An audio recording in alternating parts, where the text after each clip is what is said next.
जय हिंद साथियों, नमस्कार। स्वागत है आप सभी का आपके अपने YouTube channel Mukesh Mahendra education पर। जल्दी से आजो, देखे सभी फटाफट सभी को राधे राधे, जय श्री कृष्णा। आज हम बात करने वाले हैं प्यारे मित्रों, देखिएगा हमारी चल रही थी ज्योग्राफी, और ज्योग्राफी के अंदर हम दोस्तों हमारी जो बुक थी, ठीक है, आप देख सकते हैं अपनी मानव भूगोल की जो मूल सिद्धांत ज्योग्राफी के अंदर, तो उस बुक के अंदर हम 2 चैप्टर करवा चुके हैं। आज हमारा लेसन रहने वाला है चैप्टर नंबर 3, जिसका नाम है दोस्तों जनसंख्या संगठन। ठीक है, 2 चैप्टर हो गए हैं और ये तीसरा चैप्टर है। हम विस्तार से पढ़ रहे थे और आप सभी जो है वीडियो को लाइक कर दीजिएगा, चैनल पे नहीं तो सब्सक्राइब कर लीजिएगा और अपने सभी साथियों को जरूर जोड़े। नीचे डिस्क्रिप्शन में लिंक दे रखा है, आप हमें हमारे साथ व्हाट्सएप पर भी जुड़ सकते हैं, टेलीग्राम के साथ भी जुड़ सकते हो, इंस्टाग्राम पर भी आप हमें फॉलो कर सकते हैं। ठीक है प्यारे मित्रों, तो देखिएगा भूगोल के अंदर तो आप सभी को पता है प्यारे मित्रों, मैं ये यूट्यूब पर आपको निःशुल्क क्लासें दे रहा हूँ। आपको कुछ नहीं करना, ठीक है, आपको जो है वो नोट्स ले लेने हैं।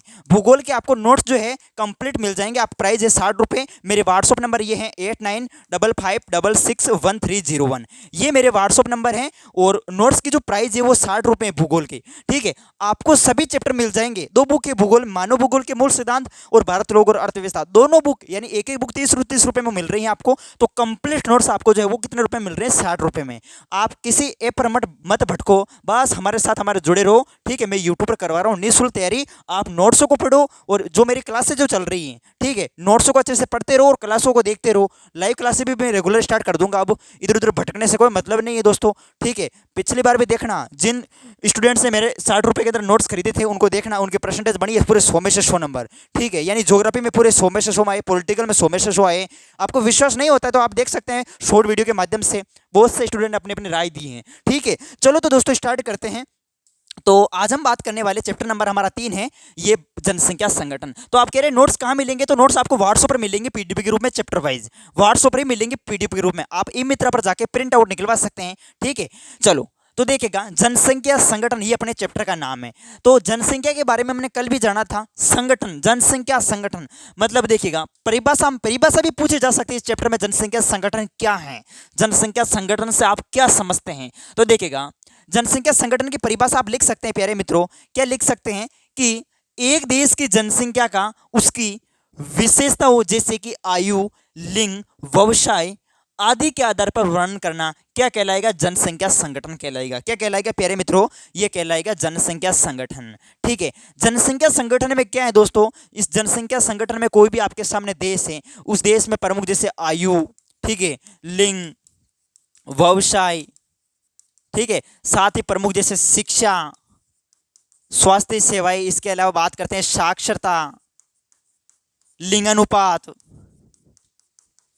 इन सब का जो है अध्ययन किया जाएगा। इस चैप्टर में हम यही पढ़ने वाले हैं। ठीक है, तो जनसंख्या संगठन क्या है? तो जनसंख्या संगठन में किसी भी देश की आयु, लिंग, व्यवसाय आदि का इसमें अध्ययन किया जाता है। साथ ही लिंगानुपात हो गए, ठीक है, शिक्षा है, साक्षरता है। अभी बात करते हैं दोस्तों, देखिएगा तो यहाँ पर देखते हैं आगे आगे जो दे रखा है आपके सामने, वो क्या है? लिंगानुपात। तो सबसे पहले जो अपने से पढ़ने वाले हैं वो पढ़ने वाले हैं लिंगानुपात।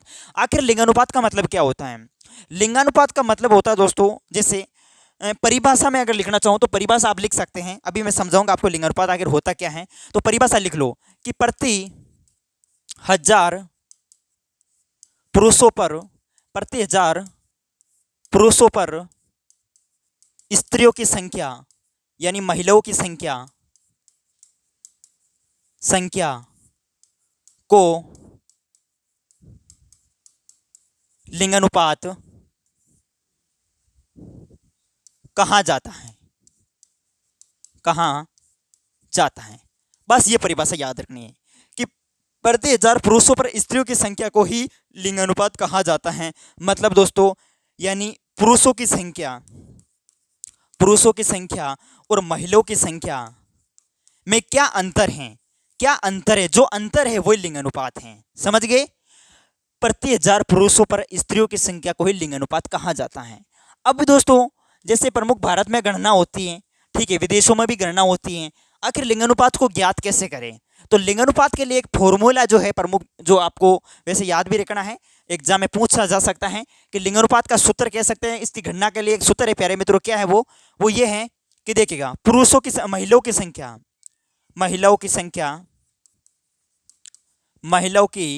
संख्या बराबर महिलाओं की संख्या अपॉन पुरुषों की संख्या।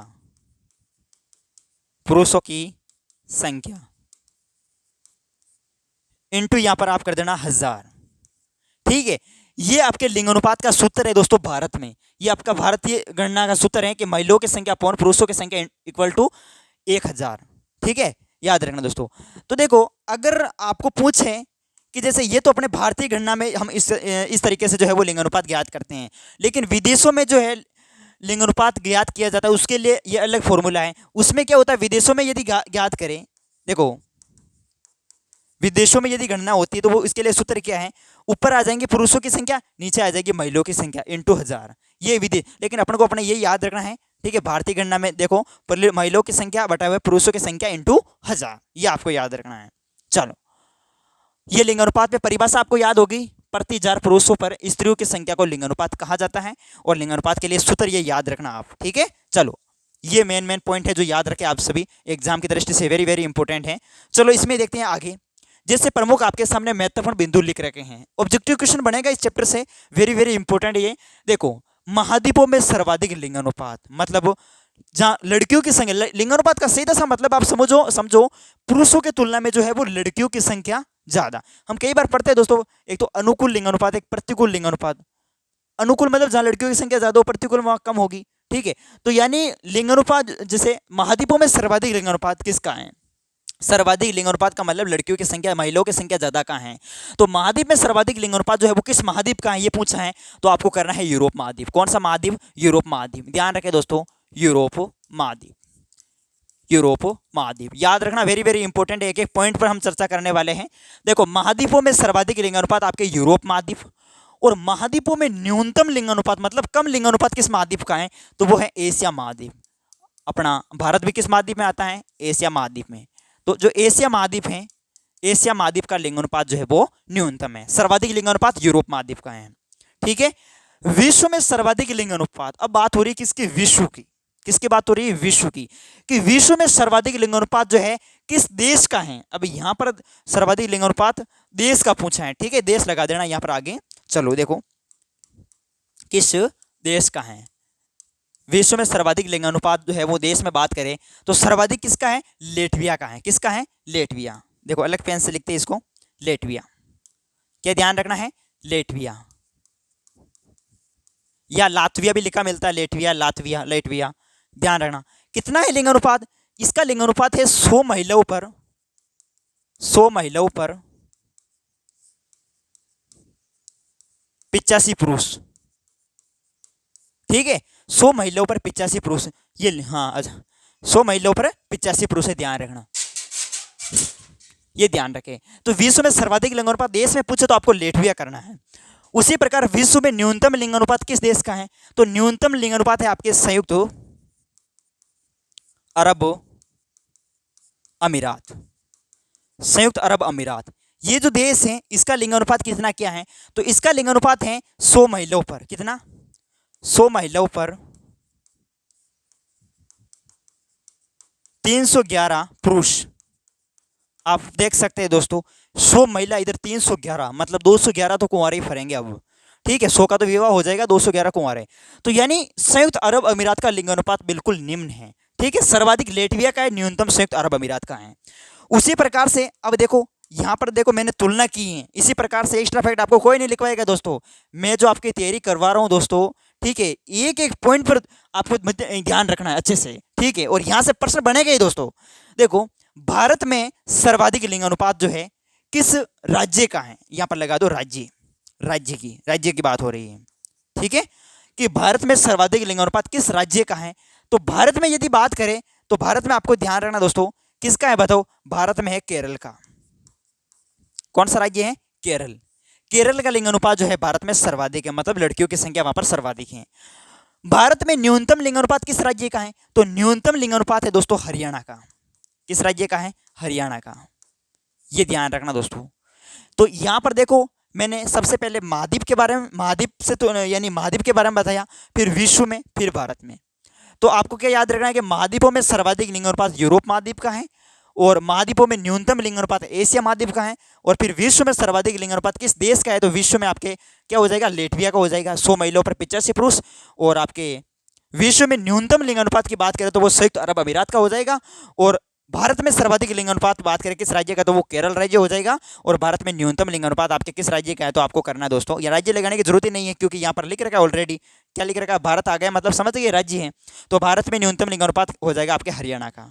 तो ये बात आपके समझ में आ गई क्या? बिल्कुल यहाँ से ऑब्जेक्टिव क्वेश्चन बनेगा, एक एक प्रश्न को आपको अच्छे से यहाँ पर याद रखना है और अच्छे से नोट करना है।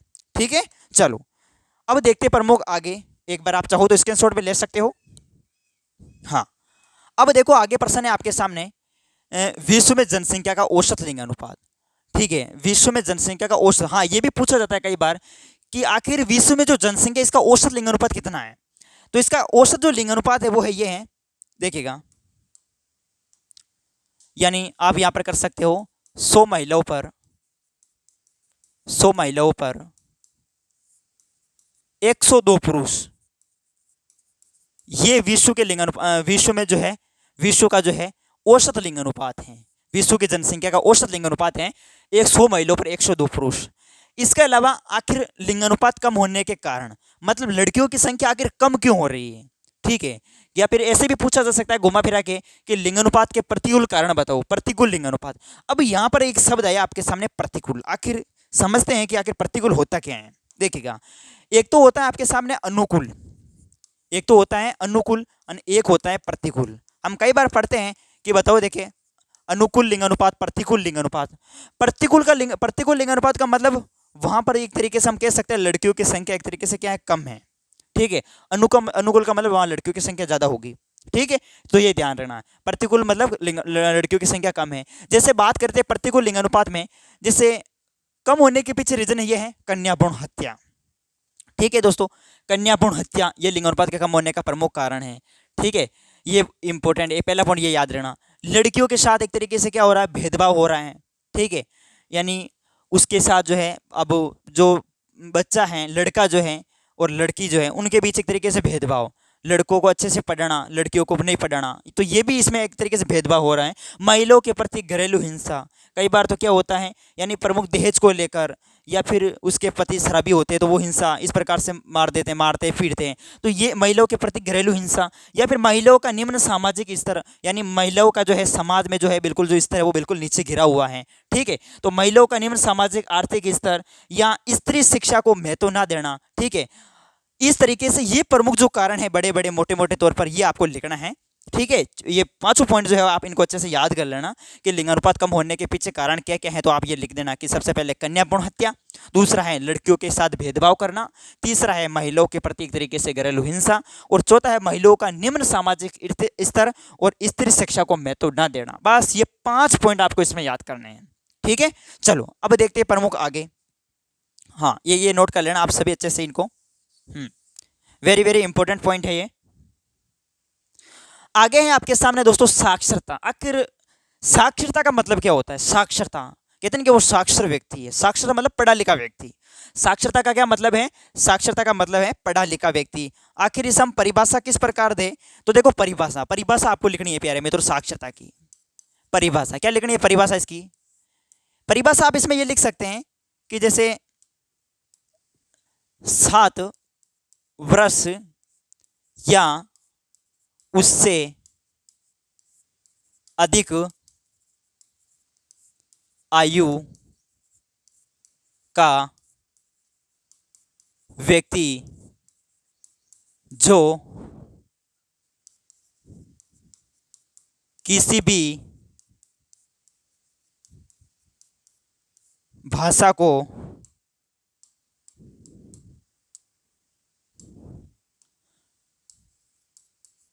शुद्ध रूप से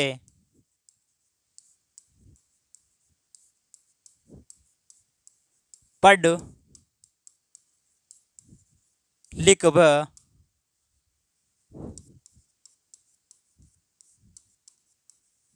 बोल सकता है, उसे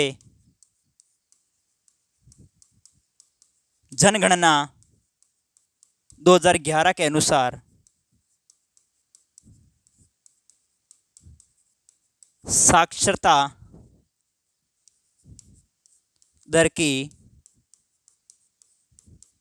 श्रेणी में रखा गया। बस ये परिभाषा आप लिख सकते हैं, यानी जो किसी भी भाषा को बोल पढ़ लिख सकता है वो साक्षर है। ये शॉर्टकट में परिभाषा याद रखें। 2011 की जनगणना अनुसार जो है वो साक्षरता की ये परिभाषा है कि 7 वर्ष या उससे अधिक आयु का व्यक्ति जो किसी भी भाषा को शुद्ध रूप से पढ़ लिख बोल सकता है उसे जनगणना 2011 के अनुसार साक्षरता दर की श्रेणी में रखा गया है। अब देखो यहाँ पर 2 बिंदु नोट करना, आप यहाँ पर 2 बिंदु नोट करना दोस्तों। भारत में सर्वाधिक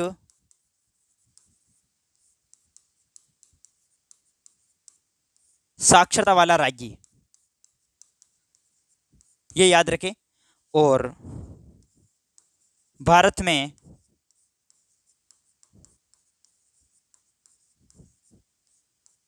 न्यूनतम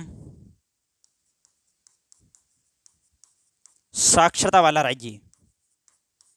तो देखो सर्वाधिक साक्षरता वाला जो राज्य है वो हो जाएगा आपके केरल, और न्यूनतम साक्षरता वाला राज्य हो जाएगा बिहार। देखो केरल में आपको ध्यान रखना, केरल जो राज्य है ये साक्षरता में भी सर्वाधिक है और आपके लिंगानुपात में भी सर्वाधिक है। ठीक है, तो यहाँ पर जो साक्षरता वाला यानी न्यूनतम साक्षरता वाला राज्य पूछे तो आपको बिहार करना है। ओके, तो ये प्रश्न आपके यहाँ पर बनते हैं जो कि आपको याद रखना परिभाषा साक्षरता की, और ये दो प्रमुख पॉइंट ऑब्जेक्टिव क्वेश्चन बन सकता है यहाँ पर, यहाँ से। चलो देखो आगे प्रश्न है आपके सामने दोस्तों, वृद्ध होती जनसंख्या।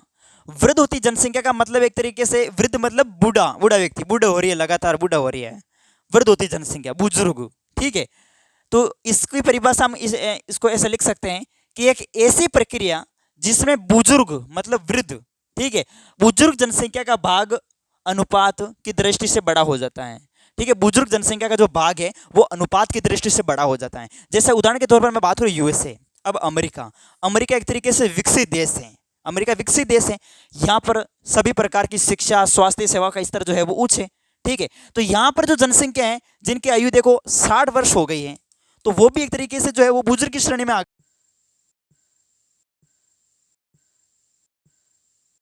शिक्षा स्वास्थ्य सेवा निम्न स्तर है, तो इस वजह से क्या है कि मृत्यु भी हो जाती है। लेकिन अब 60 वर्ष हो गई, बुजुर्ग जनसंख्या मतलब यानी बुजुर्ग जनसंख्या का अनुपात सर्वाधिक देखने को मिलेगा वो आपके अमेरिका के अंदर है, क्योंकि यहाँ पर शिक्षा स्वास्थ्य सेवा का जो स्तर है वो उच्च है। ठीक है, तो यहाँ पर मतलब सर्वाधिक जो है वो बुजुर्ग जनसंख्या है। ठीक है, तो यही प्रश्न है कि एक ऐसी प्रक्रिया जिसमें बुजुर्ग जनसंख्या का भाग मतलब अनुपात की दृष्टि से क्या हो जाता है, बड़ा हो जाता है, तो वो वृद्ध होती जनसंख्या है। इसी में बात करें आयु लिंक पिरामिड, एक टॉपिक ये भी बनता है आपके आयु लिंक पिरामिड, इसी के तहत हम आयु संरचना के बारे में पढ़ेंगे। आयु लिंक पिरामिड, आखिर आयु लिंक पिरामिड को हम देखो इस प्रकार से इसकी परिभाषा लिख सकते हैं कि किसी स्थान की जनसंख्या को आयु और लिंग के आधार पर, आयु और लिंग के आधार पर विभिन्न वर्गों में बांटना आयु लिंक पिरामिड कहलाता है। तो इसका आकार त्रिभुजाकार होता है। किसी स्थान की जनसंख्या को आयु और लिंग के आधार पर विभिन्न वर्गों में बांटना। ठीक है, इसमें क्या होता है आयु लिंग पिरामिड में, इसमें पुरुष व महिला जनसंख्या को जो है अलग अलग इसमें बांट दिए जाते हैं, वर्गों में विभाजित कर दिया जाता है। ठीक है, और एक तरीके से जो है वो त्रिभुजाकार संरचना बनती है पिरामिड आकार की। ठीक है, तो इसीलिए हम इसका आकार जो है वो किस प्रकार का होता है, त्रिभुजाकार होता है आयु लिंग पिरामिड का। ठीक है, तो ये ध्यान रखें, इसकी परिभाषा भी पूछी जा सकती है, कई बार पूछेगी कि आयु लिंग पिरामिड की परिभाषा लिखिए, तो किसी स्थान की जनसंख्या को आयु और लिंग के आधार पर विभिन्न वर्गों में बांटना क्या कहलाएगा, आयु लिंग पिरामिड। चलो, और याद रखें दोस्तों, इसमें आपको ये याद रखना है कि इसका आकार पूछे तो त्रिभुजाकार होता है। नेक्स्ट, अब इसी में आयु लिंग पिरामिड में हम देखते हैं आयु संरचना। तो आयु संरचना को वैसे 3 यानी भागों में हम देखने वाले, 3 वर्गों के रूप में इन्हें बांटा गया है। सबसे पहले बाल आयु, दूसरी है वृद्ध आयु, ठीक है, बाल आयु, और दूसरी है आपके देखो वयस्क आयु, तीसरी है वृद्ध आयु। जो बाल आयु है, बाल आयु ये आपकी जो होती है वो अविकसित जनसंख्या होती है। ठीक है, ये पूर्ण तरीके से यानी विकसित नहीं होती है, अविकसित जनसंख्या होती है। दूसरी होती है आपके विकासशील, जो लगातार विकास करती है। तीसरी है आपके विकसित, जो पूर्ण तरीके से विकसित हो चुकी है। तो देखो सबसे पहले देखते हैं बाल आयु, कौन सी आयु, बाल आयु। तो बाल आयु जो है आयु संरचना में बाल आयु, आपको ये याद रखना दोस्तों, देखिएगा वेरी वेरी इंपॉर्टेंट, यहाँ से एक प्रश्न बना था मुझे याद आ गया, यहीं पर आप नोट कर लेना कि जनसंख्या, पिछली बार पूछा गया था कि जनसंख्या संगठन का महत्वपूर्ण सूचक कौन है, जनसंख्या संगठन का महत्वपूर्ण सूचक कौन है प्यारे मित्रों, तो आयु संरचना। या फिर जनसंख्या संगठन का महत्वपूर्ण सूचक क्या है, तो वो है आपके आयु संरचना। वेरी वेरी इंपॉर्टेंट है, याद रखना दोस्तों, ये क्वेश्चन आपके एग्जाम में पूछा जा सकता है, ऑब्जेक्टिव में भी पूछा जा सकता है, रिक्त स्थान में भी पूछा जा सकता है। ठीक है, तो याद रखें आयु संरचना जो है वो जनसंख्या संगठन का क्या एक महत्वपूर्ण सूचक है। तो इसमें बाल आयु जो है ये 0 से 14 वर्ष की होती है। 0 से 14 साल के जो बच्चे हैं वो आपके बाल आयु में माने जाएंगे। ठीक है, अगर उन्हें कई काम में लगा दिया जाता है, ठीक है, उन्हें काम में जोड़ दिया जाता है, तो दोस्तों क्या होता है आपको पता है प्यारे मित्रों, उनके माता पिता को जेल में भी जाना पड़ सकता है। ठीक है, तो 0 से 14 वर्ष आयु जो बाल आयु मानी जाती है, और बालक को काम करवाना कानूनी अपराध है। ठीक है, ये आश्रित जनसंख्या होती है, जो बाल आयु है ये एक तरीके से आश्रित जनसंख्या होती है। बच्चे शामिल होते हैं इसमें, इसमें कौन शामिल होते हैं, सभी बच्चे शामिल होते हैं, और आर्थिक विकास धीमा होता है। अब ये कोई काम कार्य तो करते हैं नहीं, तो आर्थिक विकास तो वैसे धीमा होगा, आर्थिक विकास धीमा होता है, और ये अविकसित जनसंख्या होती है, विकसित नहीं होती है। प्रमुख ये पॉइंट आपको लिखना है बाल आयु में। उसी प्रकार वैश्यक आयु, कौन सी आयु, वैश्यक आयु, इसमें क्या होता है, इसमें अधिकतर आप देखेंगे तो इसमें युवा लोग शामिल होते हैं। युवा लोग का मतलब जिसमें जिसकी एज जो है 15 से 59 वर्ष हो गई है। ठीक है, 15 से 59 वर्ष के बीच की जो आयु है वो आपके वैश्यक आयु में आएगी। तो इसमें युवा लोग ज़्यादा शामिल होते हैं, संसाधनों का दोहन करते हैं, संसाधनों पर ये कार्य में जो लगे हुए हैं, ठीक है, अलग अलग काम धंधों में लगे हुए हैं, तो यही जो है ये आपके वैश्यक आयु यानी जो कार्यशील जनसंख्या, जो आपके कार्यशील जनसंख्या यही लगे हुए हैं। ठीक है, इसमें युवा लोग शामिल होते हैं। 15 से 59 वर्ष, ठीक है, 15 से 59 वर्ष के बीच की जो जनसंख्या है वो आपके कार्यशील जनसंख्या है। बाकी 59 वर्ष से प्लस, ठीक है, यहाँ पर 59 वर्ष कर दो, यहाँ पर देखो 59 वर्ष से अधिक, 59 वर्ष से जो प्लस आयु है वो आपके वृद्ध जनसंख्या मानी जाएगी। और इसमें आप देखेंगे तो ये विकसित जनसंख्या होती है। कैसे होती है, विकसित जनसंख्या। सरकार का जो है अधिक धन इनके देखरेख में खर्च हो जाता है। देखो वृद्ध जनसंख्या तो कभी क्या बीमार हो जाती है, तो इधर उधर इनकी सुरक्षा देखभाल करना, ठीक है, उनमें सरकार का अधिक धन खर्च हो जाता है। तो बस कुल मिला के आपको याद रखना है आयु संरचना। आयु संरचना को 3 वर्गों के रूप में बांटा गया है। सबसे पहले आपके सामने अविकसित जनसंख्या आएगी, फिर आपके कौन सी आएगी, कार्यशील जनसंख्या, फिर विकसित जनसंख्या। ये तीनों आपको याद रखना है। ठीक है, सबसे पहले बाल आयु, फिर वैश्यक आयु, और फिर आपके ये वृद्ध आयु। ठीक है, तो ये तीनों आपको ध्यान रखना आयु संरचना में। चलो देखो आगे बात करते हैं। ये है आपके सामने आगे ग्रामीण तथा नगरीय जनसंख्या संगठन। ग्रामीण तथा नगरीय जनसंख्या संगठन, अब वो कई बार एग्जाम में पूछा गया प्रश्न कि ग्रामीण तथा नगरीय जनसंख्या संगठन में अंतर बताइए। अंतर क्या है, गांवों में और शहरों के बीच अंतर क्या है, वही अंतर लिखना है आपको। ठीक है, तो इसमें पॉइंट बाय पॉइंट, जैसे ग्रामीण तथा नगरीय जनसंख्या का विभाजन, ग्रामीण तथा नगरीय जनसंख्या का विभाजन मतलब बंटवारा जो है निवास के आधार पर किया जाता है कि वो कहाँ रहते हैं। ग्रामीण जनसंख्या गांवों में रहती है और शहरी नगरीय जनसंख्या शहरों में रहती है। ठीक है, तो पहला अंतर तो यही हो गया। दूसरा है कि ग्रामीण तथा नगरीय जनसंख्या की आजीविका, ठीक है, आजीविका भी अलग अलग होती है। ठीक है, ग्रामीण जनसंख्या अलग कार्य करती है तो नगरीय जनसंख्या अलग कार्य करती है, दोनों के कार्य अलग अलग होते हैं। ठीक है, ग्रामीण जनसंख्या क्या करती है, कृषि कार्य में खेती, कृषि पशुपालन करना, ये ग्रामीण जनसंख्या का। जब नगरीय जनसंख्या नगरों के अंदर व्यापार कर सकती है, सेवा कार्य उनमें। ठीक है, अब देखो तीसरा क्या कह रहा है कि ग्रामीण इलाकों में जनसंख्या घनत्व भी कम होता है। जनसंख्या घनत्व जो है वो ग्रामीण जनसंख्या में बहुत कम होता है। ग्रामीण क्षेत्र में ज़्यादातर लोग जो है वो खेती करते हैं, अंतर आ गया, खेती करते हैं, पशुपालन का कार्य करते हैं। और नगरीय जनसंख्या में जो है कृषि पशुपालन को छोड़कर ये व्यापार, ठीक है, व्यापार करना, गाड़ी चलाना, प्रमुख सेवाएं प्रदान करना, ये प्रमुख नगरीय। तो इस प्रकार से इनमें जो है मोटे मोटे तौर पर आप अपने मन से भी लिख सकते हो ये अंतर ग्रामीण तथा नगरीय जनसंख्या संगठन में। तो ये अपना प्रमुख चैप्टर था प्यारे मित्रों, कौन सा, जनसंख्या संगठन। तो आई होप कि आपको अच्छा लगा होगा वीडियो। अच्छा लगे तो आप लाइक करें और चैनल पे नहीं तो सब्सक्राइब करें। और बाकी आप नोट्स जरूर ले लेना, ठीक है, आप जो है नोट्स जरूर ले लेना। मेरे ये व्हाट्सअप नंबर है 8955661301। ये मेरे व्हाट्सअप नंबर है, इन नंबरों पर आप मैसेज कर देना। और उनकी प्राइस है 60 रुपये, आपको व्हाट्सअप पर जो है मिल जाएंगे PDF के रूप में। ठीक है, कंप्लीट नोट्स होंगे, हर एक चैप्टर को विस्तार से उसमें बता रखा है, उसको पढ़ लो और अब की बार 100 में से 100। मिलते हैं नेक्स्ट वीडियो में दोस्तों। जय हिंद, जय भारत। ओके।